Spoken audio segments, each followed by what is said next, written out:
किशोरी gate खोलकर सामने खड़े उस इंसान को देखते हुए बोली, तो मैंने जो आपको काम दिया था वो आपने कर लिया भैया।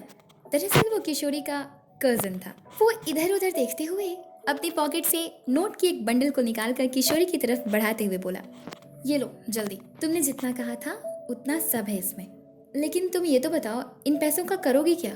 किशोरी उस नोट के बंडल को लेकर उन पैसों को गिनते हुए बोली, ये मेरे लिए नहीं, मेरे दोस्तों के लिए है। अब आप जाओ। किशोरी फिर अपने भाई को एक उंगली दिखाते हुए वार्न करते हुए बोली, लेकिन पापा को पता नहीं चलना चाहिए, वरना मैं तुम्हें नौकरी से निकाल दूंगी।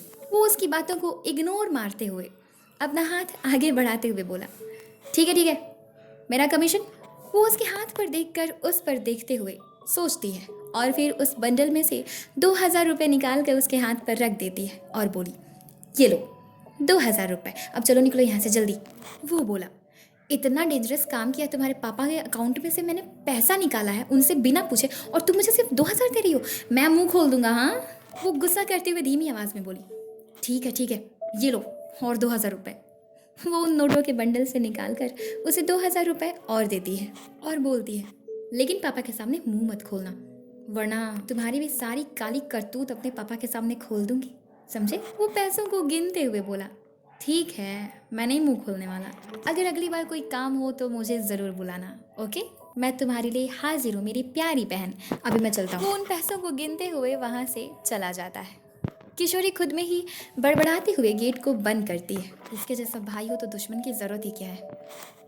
किशोरी जाकर एक एक करके उन चारों को नींद से जगाती है। राघव, सुमित और गौतमी अपनी अपनी जगह पर बैठकर अभी भी झपकियां ले रहे थे। किशोरी अभिजीत की तरफ वो नोट का बंडल बढ़ाते हुए बोली, अभिजीत, ये लो तुम लोगों के लिए पैसे, ये कुछ पैसे रख लो, तुम लोगों के बहुत काम आएंगे, मुझे पता है। सुमित हंसते हुए बोला, इसे सब कुछ पता होता है। राघव सुमित अपनी आंखें मलकर किशोरी की बातें सुन रहे थे। अभिजीत बोला, इतने सारे पैसे तुम्हारे पास कहाँ से आए। तब किशोरी बोली, तुम उसकी चिंता मत करो, तुम बस ये पैसे लो और तुम्हें इसे जैसे खर्च करना है उस हिसाब से इसे खर्च करो, ये पैसा तुम्हारी काफ़ी मदद करेगा पूर्वी को बचाने में। गौतमी अभी भी आधी नींद में ही थी। वो बोली, कितना केयर करती हो तुम हमारा, पूर्वी तुमसे मिलकर बहुत खुश होगी, देखना। तभी राघव और सुमित एक साथ बोले, हमें नहीं लगता।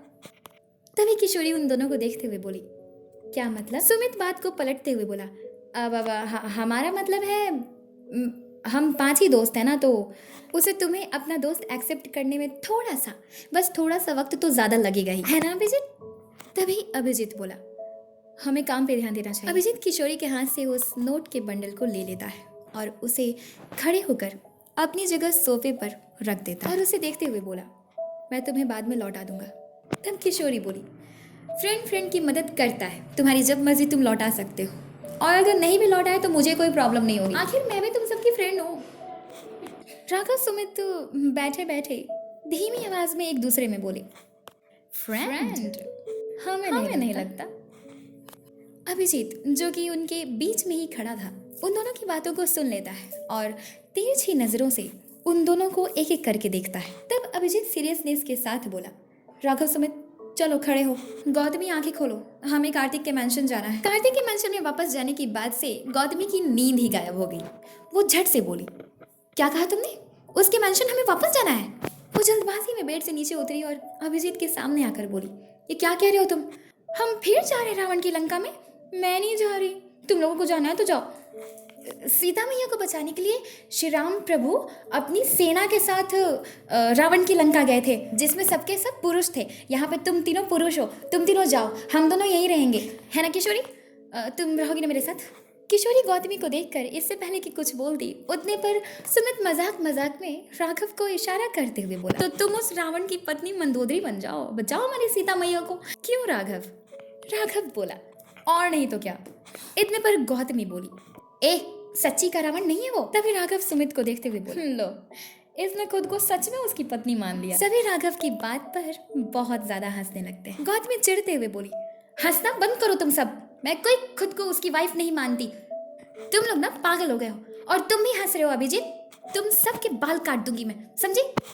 अभिजीत अपनी हंसी को कंट्रोल करते हुए बोला, अच्छा बाबा, सॉरी, नहीं हंसेंगे हम, ठीक है, चलो सब शांत हो जाओ, कोई नहीं हंसेगा।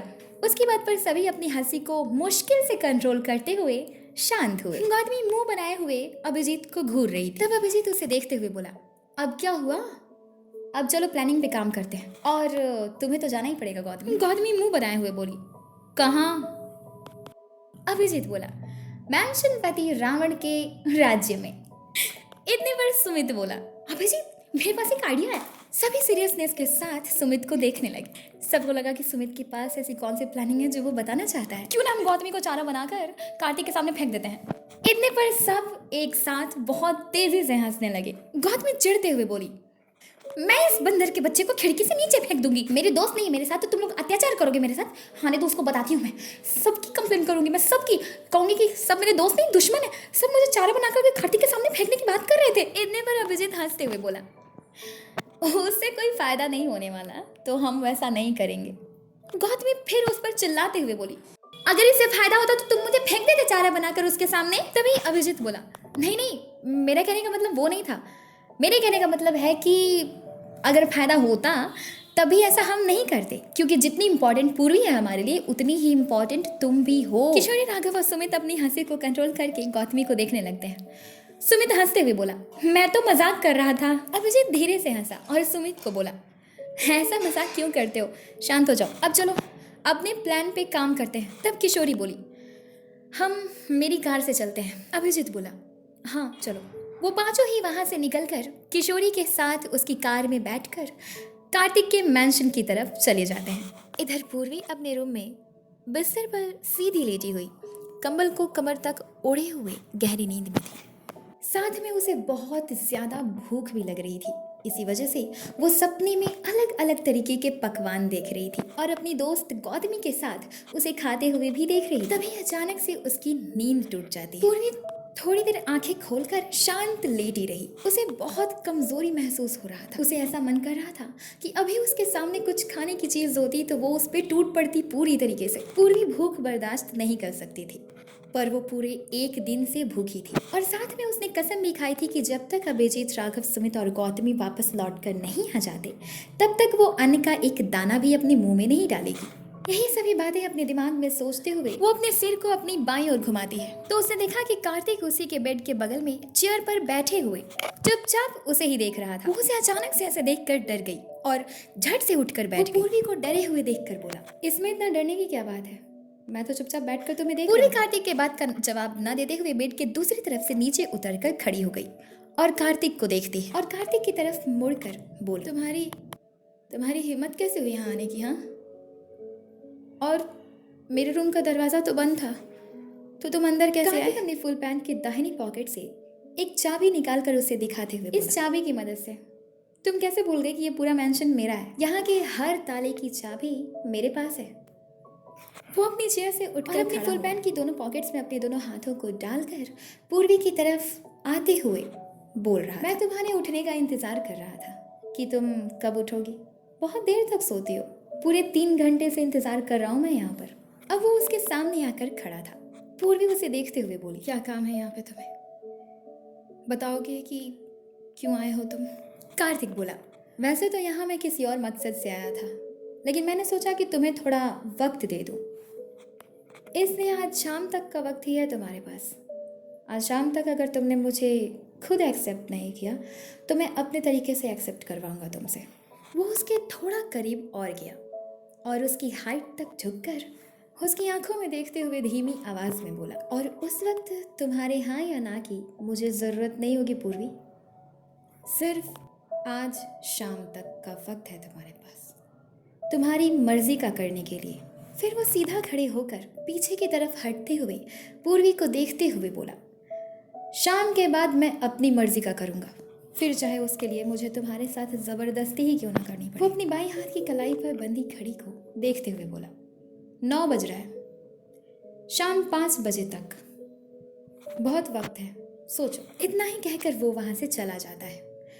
उसके चले जाने के बाद पूर्वी परेशान होकर बेड पर बैठ गई और रोने लगती है।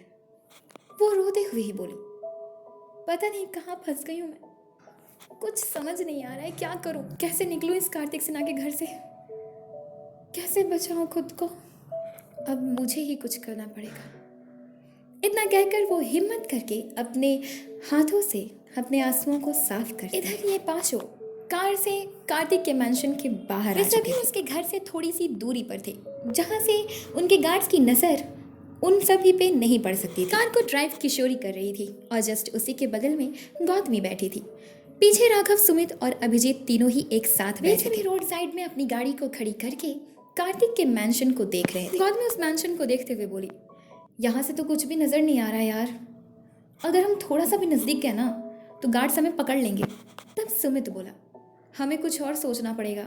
वहाँ किसी को कोई आइडिया सूझ नहीं रहा था। तभी किशोरी बोली, मेरे पास एक आइडिया के साथ किशोरी को देखते हैं। फिर राघव बोला, बोलो ना जल्दी, क्या आइडिया है? वो पीछे मुड़कर सभी को अपना प्लान समझाते हुए बोली, देखो मेरे ना एक भैया हैं, वो मेरे कज़न हैं, वो मेरा हर काम करते हैं पैसे लेकर। अगर मैंशन के अंदर जाना भी है तो उन्हें किसी ना किसी बहाने से हम भेज सकते हैं कार्तिक के पास, जिससे कि वो सब कुछ पता लगा लें कि अंदर क्या चल रहा है। कहकर वो अभिजीत को देखती है। अभिजीत बोला, गुड आइडिया। क्यों राघव, सुमित, गौतमी, तुम लोग क्या कहते हो? तीनों ने हामी भरी।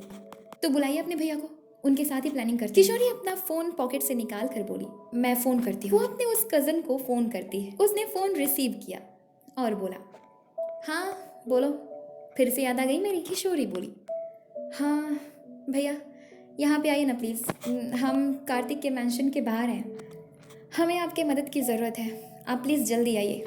वो बोला, क्या कहा? कार्तिक के मैंशन के बाहर हो तुम लोग? कार्तिक का तो मैं भी बहुत अच्छा फ़ैन हूँ, रुको मैं आता हूँ। फिर वो उसे डांटते हुए बोली, बुद्धू भाई, उससे मिलने नहीं जाना है, हमारी मदद करनी है, मेरी और मेरे दोस्तों की। अब जल्दी आइए, मैं लोकेशन सेंड करती हूँ। वो मुंह बनाते हुए बोला, ठीक है, आ रहा हूँ मैं, खड़ूस लड़की। किशोरी उसे एड्रेस सेंड कर देती है। वो पांचों ही उसके आने का इंतजार करने लगते हैं। आधे घंटे बाद आखिरकार वो अपनी कार से रोड की दूसरी तरफ अपनी कार को खड़ी करके उसमें से बाहर निकलकर किशोरी के कार के पास आया और किशोरी की तरफ जाकर खिड़की से अंदर झांकते हुए सबको हेलो बोलता है। वापस से सभी ने उसे हाय कहा। किशोरी मैंशन की तरफ देखते हुए बोली, वो देखिए भैया। वो मैंशन की तरफ देखता है और बोला, वाह कितना खूबसूरत और बड़ा मैंशन है यार। वो सपने देखते हुए बोला, काश मैं इसमें रहता। तब किशोरी बोली, बकवास बंद कीजिए, मेरी बात सुनिए। वो बोला, हाँ ठीक है बोलो। तब अभिजीत बोलता है, किशोरी मैं बोलूँ? किशोरी पीछे मुड़कर उसे देखती है और फिर बोली, हाँ बोलो। अभिजीत बोला, देखिए भैया, इनमें से आपको इन गार्ड्स में मिल करके कार्तिक पर नजर रखनी है। वो अभिजीत को सीरियसनेस के साथ देखते हुए सुन रहा था। तब गौतमी सबको देखते हुए बोली, लेकिन यूनिफॉर्म कहाँ से आएगा? कार्तिक के गार्ड्स की यूनिफॉर्म अलग है। तब किशोरी बोली, हाँ गौतमी सही कह रही है, और इसे सिलाने में भी बहुत वक्त लगेगा। अभिजीत सोचने लगा। सभी अभिजीत को ही देख रहे थे। इतने पर किशोरी का कजन बोला, यू डोंट वरी। सभी उसे देखते हैं, तुम लोग बिल्कुल भी चिंता मत करना, मैं हूँ तुम लोगों के साथ। फिर वो किशोरी को देखते हुए बोला, किशोरी तुम इन चारों को अपने घर लेके जाओ, खाना पीना खिलाओ, इनका ध्यान रखो। आज दिन भर, सिर्फ आज दिन भर का वक्त दो मुझे। आज दिन भर में मैं तुम लोगों को सब बता दूंगा, कार्तिक की एक एक इन्फॉर्मेशन मिल जाएगी। राघव बोला, लेकिन कैसे करेंगे यार? वो बोला, डोंट वरी, मैं कह रहा हूँ ना, मुझ पे छोड़ दो। फिर वो सीधा खड़ी होकर किशोरी को देखते हुए बोला, लेकिन उसके लिए मुझे भारी कमीशन चाहिए। किशोरी गुस्से से उसे देखते हुए बोली, ठीक है दे दूंगी जितना चाहिए आपको, बस काम अच्छे से हो जाना चाहिए। अगर इसमें कोई गड़बड़ किया या पकड़े गए ना तो मैं नहीं बचाने वाली आपको, क्योंकि पकड़े गए तो कार्तिक आपको मार देगा। वो चौंकते हुए बोला, क्या जान को भी खतरा है? तब तो मुझे और भी भारी कमीशन चाहिए, मुझे और ज़्यादा पैसे चाहिए। फिर तभी अभिजीत उसे शांत करते हुए बोला, आप चिंता मत कीजिए, अगर आप पकड़े गए तो हम खुद कार्तिक के सामने चले जाएंगे, लेकिन आपको कुछ नहीं होने देंगे।